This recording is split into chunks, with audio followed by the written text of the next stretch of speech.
Bonjour. Si tu vois cette vidéo, c'est que le jour est enfin venu de te présenter ton arrière-grand-père, Fernand. J'ai réalisé cette vidéo il y a longtemps, dans l'espoir d'un jour pouvoir la montrer à ma descendance. J'aimerais te témoigner de l'homme qu'il était, et que tu puisses mettre un visage sur cette personne qui a beaucoup compté pour nous, mais aussi dans son village. C'est lui, et sur cette photo, nous pouvons le voir enfant. Il est né à Corroy-le-Grand entre deux guerres, en 1931. C'est là où il est né et où il a grandi. Cette maison a traversé le temps et les générations de toute notre famille. C'est de là que vont débuter toutes les histoires que je vais te raconter à son sujet. Quand il nous racontait sa vie, l'exode en 40, son service militaire et en parallèle son amour pour la terre faisaient partie du récit. Le 10 mai 40, maman vient m'éveiller en pleurant.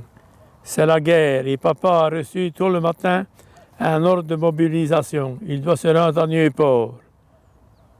Le lundi 13, dans l'après-midi, une cohorte de gens venant de la région plus à l'est passe chez nous.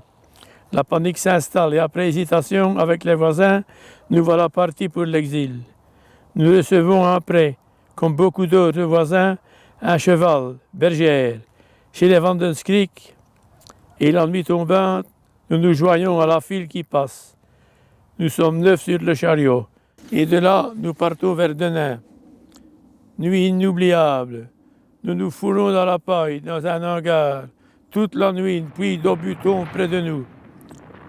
On n'a pas fermé l'œil, et à la lumière du jour, tout n'est plus que ruine.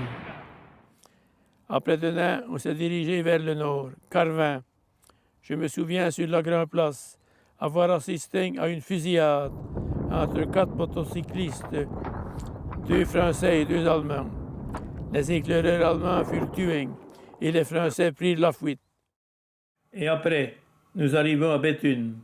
Les Allemands nous dépassent sans aucune animosité. Et il n'y a plus raison de continuer. Maman et ma grand-mère prennent la décision de rentrer. Nous sommes seuls. Il n'y a plus personne sur les routes. Le problème, c'était de trouver de la nourriture. On est alors descendu vers Condé. De Condé à Mons, via le canal. Ensuite, Manage, Senef, Nivelles. À Nivelles, en bas de la rue de Namur, un soldat allemand se propose d'aider ma grand-mère pour monter la grande rue. En haut, il prend un bout de chocolat et le donne à mon frère. Maman lui dit merci au soldat. Il vit dans la brouette, lève les bras et s'écrie « Vive la France !» Dernière nuit en Oira, où quelques jeunes de Cordoue rentraient également et avertissent de notre rentrée. Je me souviens d'une grande omelette que tante Madeleine avait préparée. Mais on n'a aucune nouvelle de papa. Dans les semaines qui suivent, les familles sont informées que leurs proches sont en Allemagne, comme prisonniers. Mais pour papa, rien. Et le 19 août, délivrance, papa est de retour. Après cet épisode, la guerre était encore présente, mais il a continué sa scolarité, dans un premier temps à Corroy-le-Grand. Très vite, les professeurs ont reconnu ses grandes facultés intellectuelles. C'est ainsi qu'il a suivi les humanités à Saint-Albert à Jodogne. Il partait tous les matins de là. Le tram passait ici, tiens.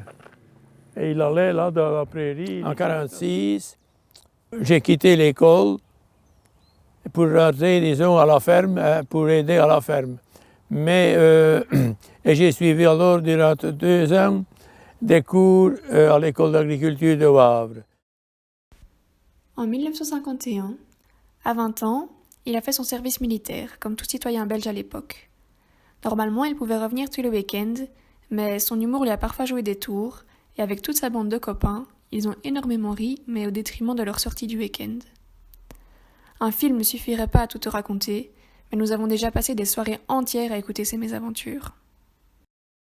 On avait une permission pour sortir après 1 heure, après 13 heures donc.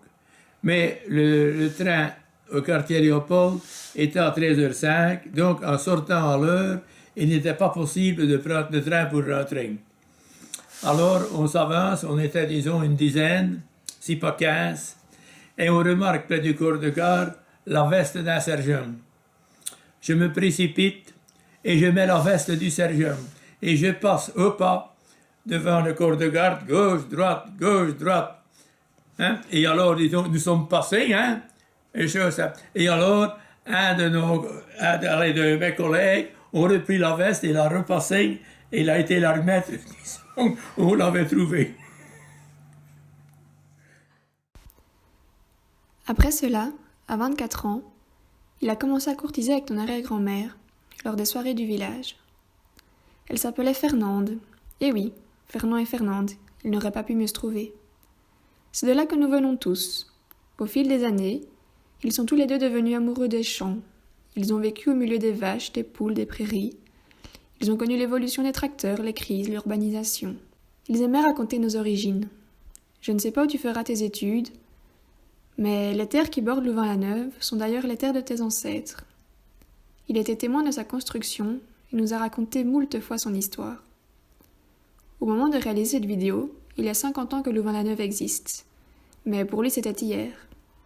Il aimait d'ailleurs me raconter.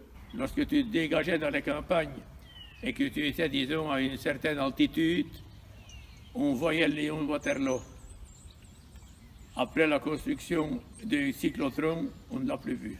Le champ était sa deuxième maison, et quand il n'y était pas, il était employé au ministère de l'Agriculture et il visitait les fermes du Brabant wallon.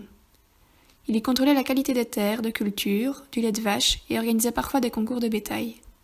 Personne ne pouvait le perdre dans le Brabant wallon, c'était un vrai GPS. Il aimait dire qu'il n'y avait pas un fumier qu'il ne connaissait pas d'est en ouest dans la région. Il a su transmettre sa passion à sa famille et surtout à ton grand-oncle. Regarde cette photo. Ils reviennent du champ une journée d'été avec les ballots. Je ne sais pas comment seront les tracteurs à ton époque, mais déjà pour moi, cela était assez précaire. Cet homme de la terre, qui a su faire de sa passion son métier et de son métier sa passion.